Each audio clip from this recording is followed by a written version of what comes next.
Welcome to the Diva Life Show, where music meets fashion, culture meets travel, and we explore the stories of extraordinary artists and entrepreneurs. I'm your host and resident diva, Heather Poduska. Today on the show, we welcome conflict resolution and joy expert Jenn Whitmer. As an international keynote TEDx speaker and Enneagram specialist, Jenn Whitmer helps organizations retain employees, increase efficiency, and develop healthy culture so that work is a joy. People are whole and organizations flourish. Through solving conflict, cultivating communication, and capitalizing on the uniqueness of each person, Jenn helps create empowered teams and happier employees. Jenn holds graduate certifications in music education, theology, and leadership, along with a Master's of Arts in Communication and Culture from Webster University. Jenn, thank you so much for being here. I am so excited to be here. I'm really thrilled. I am thrilled that you're here too, and you are such a bright, shiny, happy light. And when I see conflict resolution expert, I know. Oh, it's so great that someone with your energy and joy has been drawn to this work. And I read in your bio that you are a self-proclaimed conflict avoider in recovery. Yes, it is true. It is totally true. So tell me about how someone who is a self-proclaimed conflict avoider becomes somebody who is an expert in joyful conflict resolution.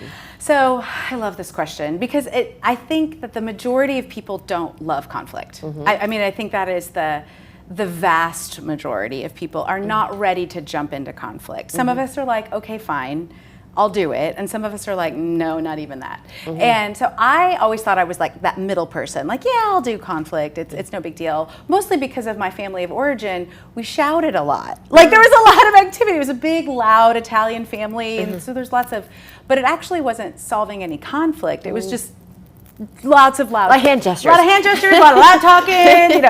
And, but it was actually avoiding conflict. And so I didn't discover that until I had a really tragic, toxic work situation where I saw the deep, painful outcomes of avoiding conflict. And so through that process, I discovered that, when we avoid conflict like this, what we create is fake peace. So conflict is actually the way to real peace, that we can't get there. Like everything great in life is on the other side of a hard conversation. And I joke about telling the story about my friends, Chandler and Monica. Yes, those friends. I have those friends too. I have those friends too. They're so great. But there's this one episode where Chandler and Monica have their first big weekend away, and they end up in this enormous fight. And they just don't talk to each other and they come back, and Chandler kind of comes back over, hat in hand. He's like, "Well, I guess we got to break up." And Monica's like, "Why?" He's like, "Well, because we had a fight." I mean, doesn't that happen to a lot of us? We think because we've had a fight, the relationship is over. When actually the deepest relationships we have, we've survived the fight. We've survived the conflict. Right. I mean, I've been married for 27 years. You've been married a long time. That is not a conflict-free relationship. I don't know about you. This is not.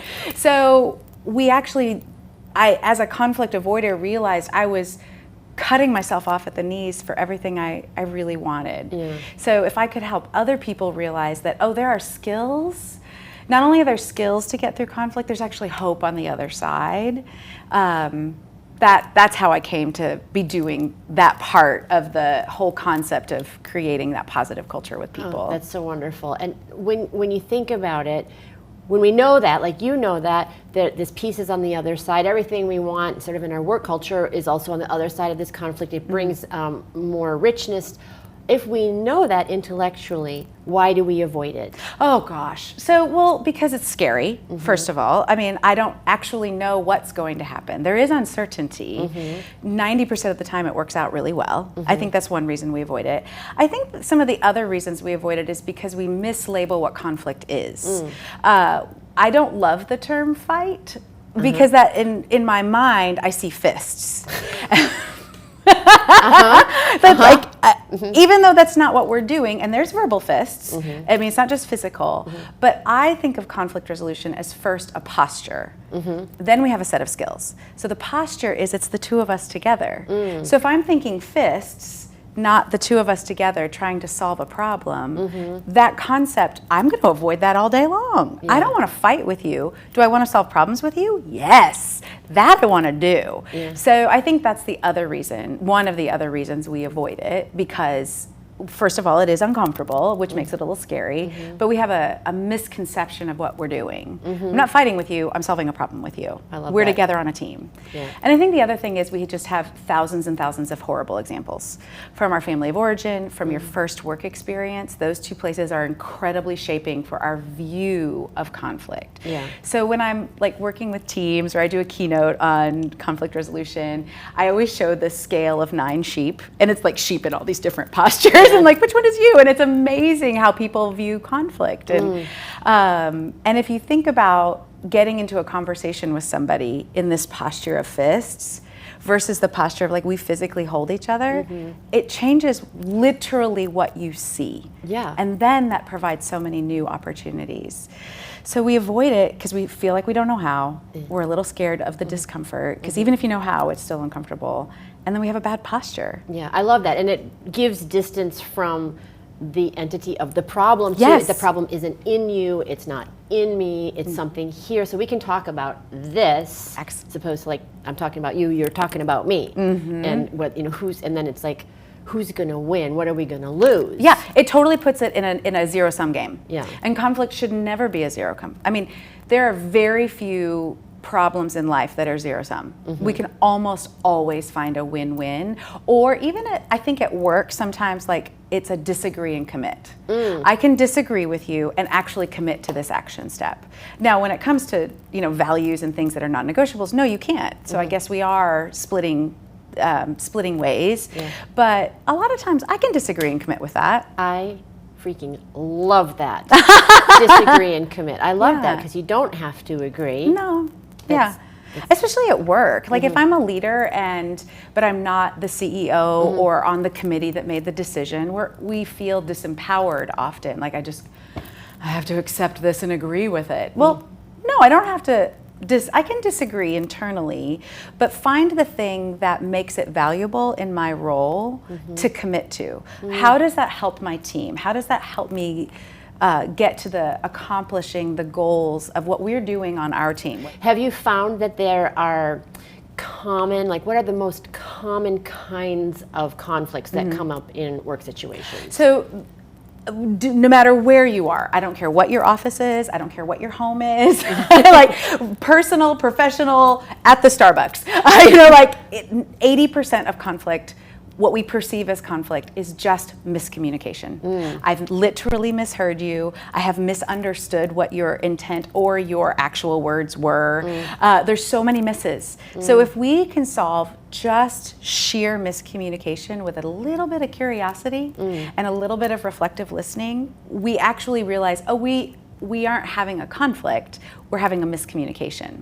So I define conflict as a struggle between limited resources and differing goals. So if I've got limited resources and differing goals, if I have misunderstood, we are actually after the same goal, well then we decide together what we're doing back to that problem and solution model. So much just literal miscommunication. So oh my gosh, we were at the pool. My husband and I are at the pool. And we get out of our van, our little Honda Odyssey, we call her Mez. And he said something to me while I was shutting the door, and I literally didn't hear him. Like I just didn't hear him.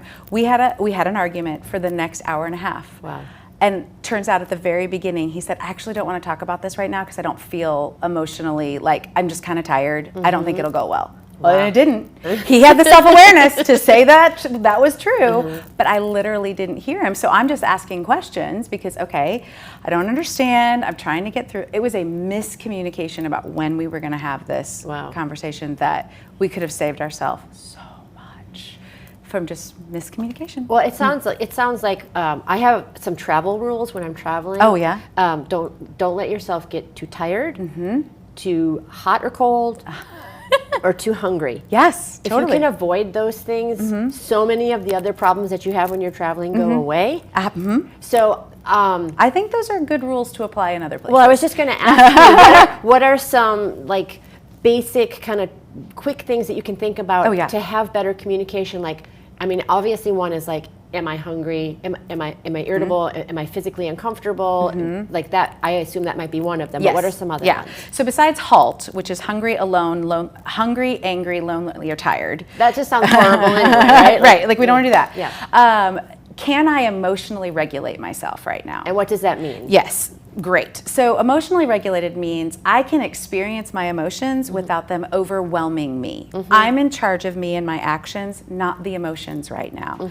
I can experience joy, frustration, anger, confusion. I can experience all of those emotions without them being the one, as I like to say, driving and controlling the radio. Like, I get to be that person. I'm the one driving and controlling the radio. You get to ride in the car, and that's good. And I need those. Emotions are a key part of communication. They should not be ignored or stuffed, but they also don't get to be in charge. Okay. So can I emotionally regulate myself right now? Is this emotion too intense for me to be in charge? And if the emotion is too intense, then I need to press pause. It is perfectly acceptable to say, you know what? I am not sure if I'm gonna be able to be in control of myself in a way that I want to communicate and connect with you. I need 10 minutes or I need a day. I always suggest putting a real timeline on it though. Like, even if you're like, you know what, still not ready, and that's okay, but like, we're gonna come back and talk about this, or I'm gonna go take a walk around the block, I'm gonna go get a drink of water, I'm gonna, just go sit for a moment and do some deep breathing till I'm the one in charge. So the hungry, and the HALT and can I emotionally regulate myself, they're very connected. The other times where you don't want to have a conversation is if it's something else is going on. You can't focus on it. I mean, I've had how many Zoom meetings where I'm like, I know you're not listening to me. I can see you. I can see you looking at the other screen and you're typing. You're answering a Slack message or jumping, like something else is happening. So if you feel like your attention is going to be divided, that is going to add to miscommunication. Yeah, that's true. So if you can't focus at that moment, it's okay to not have that. Again, if we're trying to solve the problem, that's a good thing. Yeah. The other thing that I always suggest to people to ask themselves and to ask in conflict, like these 3 questions work for me and for of other people. How do I feel about this? So if am I confused or am I angry? I could be both, but do I feel disrespected or do I feel disregarded? Those things will develop different solutions. If I don't know how I feel about it, I have a really hard time knowing where I want to go because your emotions are data revealing things about yourself. So how do I feel about it? What do I think? And in that category is, where did I get my data? Where did this information come from? What am I relying on to logically think through this problem, both my emotions and my data? What do I want to do? What do I want this outcome to be? What do I want the next step to be? Like, how do I want to solve this problem? So if I know that about myself, it's a lot easier to walk into a conversation asking the other person those same things. Yeah. Because then we start to get on the same page. Because all communication, the goal of all communication is shared meaning. And sometimes you can help someone understand what they're feeling by checking in, by asking. Yeah. And it helps to validate their experience because it's like, oh, you nailed it, that's how I was feeling. I mean, on the other hand, we don't like to being told how we feel. Yeah, I always say, I can't tell you how you feel. I'm curious if this might be how you're feeling. That's how I phrase it, because I can't tell you, I can't make you feel a certain way, you can't make me feel a certain way, but I can suggest here are some options. Here's what I'm seeing. Is this correct? Yeah. So I love it because you have so many different tools in your quiver of how to I love the arrow quivers. Yeah, and how to address this. And one of them, and we talked about it in your introduction, was the Enneagram. Oh, yes. And I love the Enneagram. I remember I was probably like 20 and I saw my first Enneagram book. I'm like, I'm a I'm a 2, I'm a 9, I'm a 8, I'm a 7. So that's so funny. My first, I was like, I don't like those words. This is ugly. I was totally a rejector at the beginning. Well, it's a little bit weird. It is. It feels so awkward. Well, so for people who don't know, have never heard what an Enneagram is, can you explain what it is and how you use it in helping people find more joy in their culture? Yes. So the Enneagram is a personality framework. Okay. It's not a test, but it's a framework, and it helps us understand the deep motivations that come out in our feelings, our behaviors, and our thoughts. So it tells us why we think, feel, and do the way we do, which is why I arrive at those questions. So if we can understand those, if we understand why we're doing something, that helps us shape the what and the how we do it. A lot of personality frameworks. I love lots of personality frameworks. The Enneagram is the one, because it's that why, it's so deep. I am like, oh, I can solve the things so much faster and transform. It's like a little, even though it's so deep and complex, it also feels like a shortcut because it labels those internal things like, oh, that is what I've been doing my whole life, but I didn't know that was it. So for me, the Enneagram is divided into 9 parts, so 9 different personality types. And so for me, and they're labeled by numbers, I'm a 7. And as an Enneagram 7, I would like to not miss out ever. I don't want to be limited. Please don't micromanage me. It's going to be a real problem. But I also like to create all kinds of options, but all of that is because I'm deeply motivated to avoid pain. I don't like pain. Whereas my husband is an Enneagram 2, and actually so is my chief Gen officer. Both of them are super motivated to not be rejected. They want to help people and they want to solve other people's problems and they empathize so deeply. But it's because if they do that, then you won't reject me and you're going to need me. Like the Enneagram is deep, deep motivations, but they still show up in the email that you send to somebody. They show up in how I look at you when I talk or ignore you because I'm focused on something else because this feels uncomfortable and I don't want conflict. You know, like whatever that is. And so I use those motivations to help us understand how people are approaching something, what their strengths are in that way.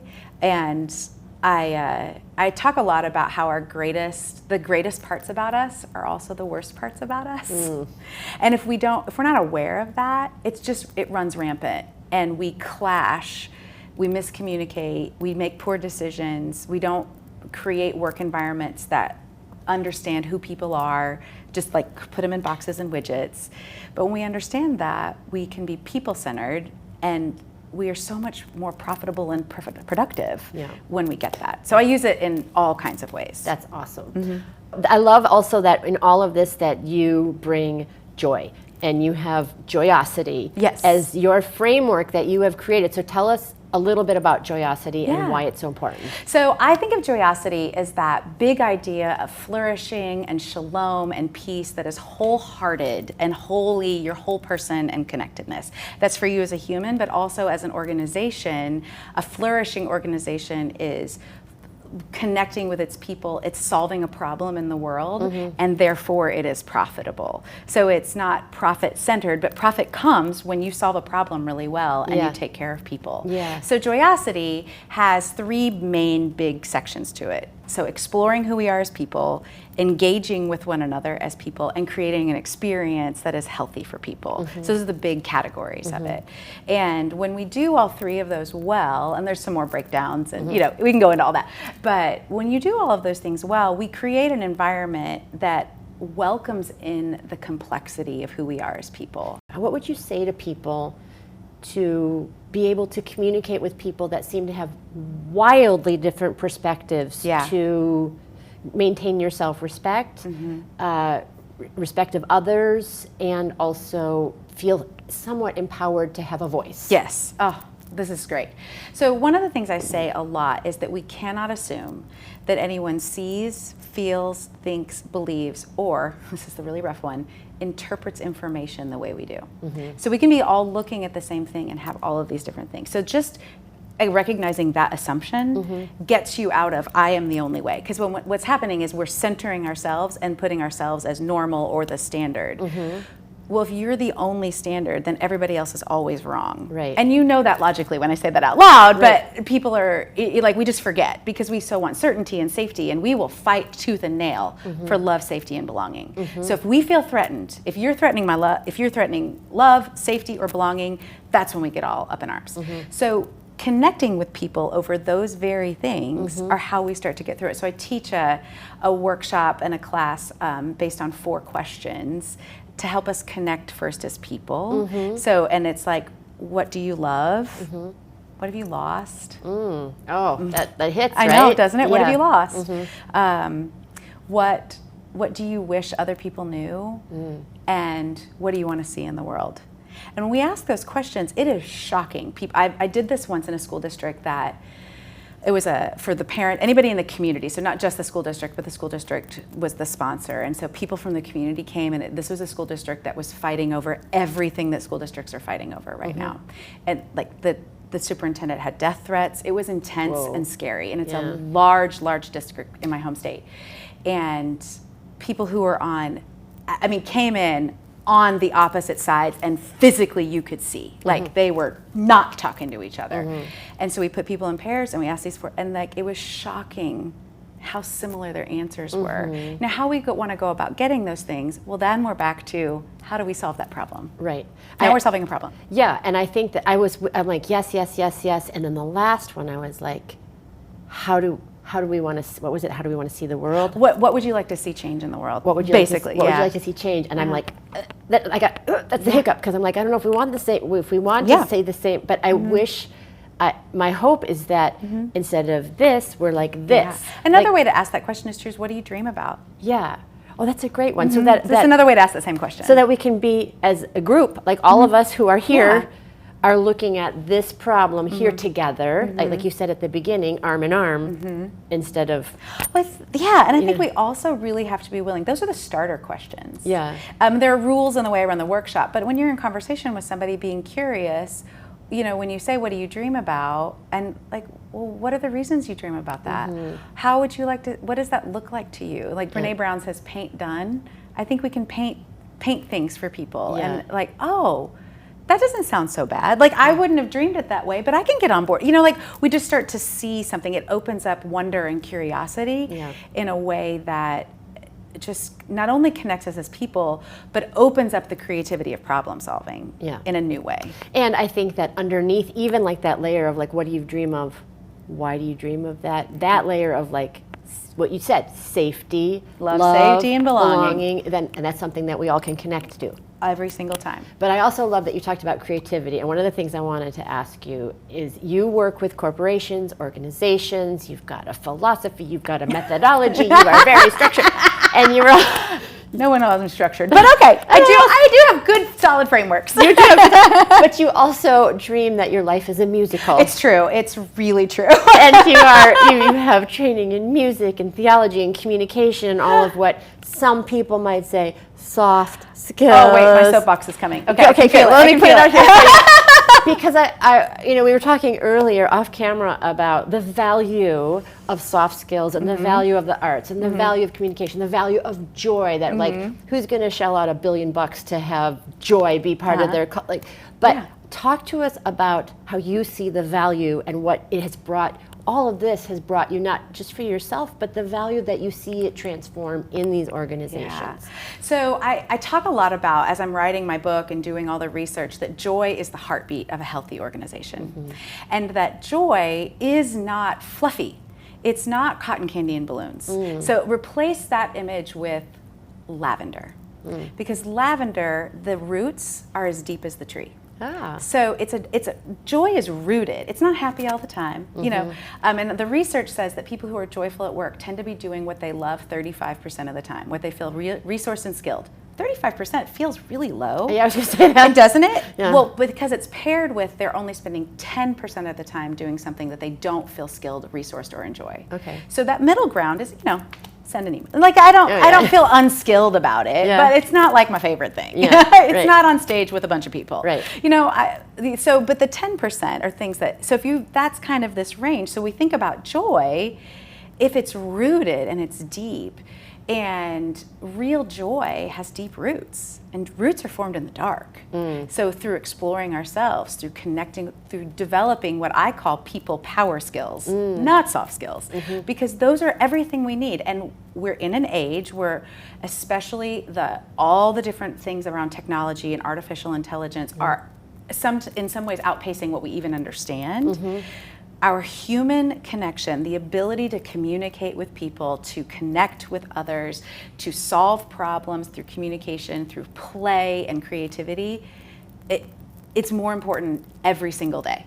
And every bit of research that I've done shows us that places that have high trust cultures outperform on the Fortune 500 in Fortune 500 companies by, I think it was a factor of 3.5. Like, it's crazy. Wow. So we think of joy as like, that's nice to have, Yeah. when it's actually the very thing, it is the center of what we need. Yeah. And creativity, so my experience that I bring into the arts is that we have forgotten, in corporate culture, we're real good at thinking and doing. Like, we do research and we do, and research and we do. Yeah. But we've kind of forgotten about, oh, well, these are humans. Yes. And that used to be the way we had holistic businesses. Communities were centered around how do we solve problems together. And there was a baker and there was a construction worker, like together. We've kind of forgotten that a little bit. So some of it is bringing back that idea of we're whole people. And so for me, I am just naturally bringing into the world that you have a heart and you play. And so like I was a music teacher for years, and I have brought so many of those skills that we've forgotten that we get to communicate in all these different ways. That communication isn't just written words on a page or the words that I say. Poetry and music touch us at a different cellular level. It touches our brain differently. And when we create music, when we sing, it fires different parts of our brain. And so when you can use more parts of your brain, what happens is you take a dirt road and you sing, well, you've paved that road. So you've developed more brain cells. So a paved road can take more cars. And then when you sing again, or you creating again, when you create, even not just singing, but any type of creation, oh my gosh, I've made this into a 2-lane paved road. You're more productive.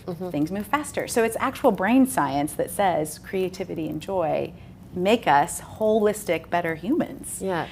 You hear that, all the people that want to cut the arts Right? in the schools, wherever you are. Right. So I'm really glad we had this conversation, because I like for people who are sending their kids to college and like, you're going to be a music major, you're going to be a theology major, what are you going to do with that? I just want to open people's minds. Like, it's not just about, it's also about real profits. Like, it's profit for you, for the company. It's it has real value in lots of different ways. And you are a shining example of that. Thank you. And you're a shining example here on our chair, and also on stage. You're an international speaker, a TEDx speaker, a keynote speaker. What advice would you have for somebody, just as we're wrapping up? They're like, well, that's easy for her. She's dynamic. She's a theater. What would you say to someone who's a little bit nervous about stepping into their leadership, taking that spotlight, maybe speaking in front of a crowd? What would you say to that person? So first of all, you will lead best when you lead like you. Oh, I love that. You will lead best when you lead like you. So that's one of the reasons I use the Enneagram, because there are different leadership styles. The best leader is not the loudest. I mean, I'm loud and I get that, but that's not the best leader. And if a quiet, introverted, observant person suddenly thinks they have to be the loud first one to talk in the room, they'll be far less effective as a leader. So first of all, you have to lead like you and figure out, you have to do the work to figure out what that is. And then secondly, people need your voice. Your perspective matters. And not every speaker, so I was joking, I was just actually literally with my speakers group, and not every speaker has this range that is on the upper end of enthusiastic and bubbly. Other speakers are just really grounded, and they talk like this. And if my friend Jean Hatfield tried to do what I do and dance and sing on stage, everybody would be like, what are you doing? But she walks up there and you're just like, oh yeah. Because she's leading like herself. So people need your voice. You don't need to be anything different to share it. Oh, I love that. I love, I love that. You're speaking my language. And speaking of voice, this show is the Diva Life Show. And I always ask, because I want to hear what people think about the word diva. What does diva mean to you? Oh, I am reframing the words around diva. And you have been helpful. I've just watched over years, watching you, that has been really helpful. And I also think it has been, if I can say, a patriarchal term to kind of keep women small. And because we don't say that about men. And so I think that it's just a woman who owns her power. We got to reclaim that. We got to reclaim that. And I don't need to be overpowering for somebody else, but I can stand in my own power. I think that is the diva. Well, you certainly do stand in your power, and you shine like a diva, and you shine here. I'm just so grateful that you came and shared this. I think the information that you are giving to organizations can trickle down, not just through the organizations, but to home, to private life, to personal life, to political life, to our society, to make it more arm in arm. You know, one of my things that I don't use it in like marketing language, but I think about making community livable again. Oh my God, yes. Let's do that. Let's do that work. Yeah, let's do that work on the community Facebook page, please. Yes. Thank you so much for being here. You are an absolute joy. Thank you. Thank you so much for joining us for this episode of The Diva Life. I hope you enjoyed the show. And be sure to join us next time as I interview another amazing artist or entrepreneur. Until then, as always, here's to hitting all your high notes. Take care. Bye-bye.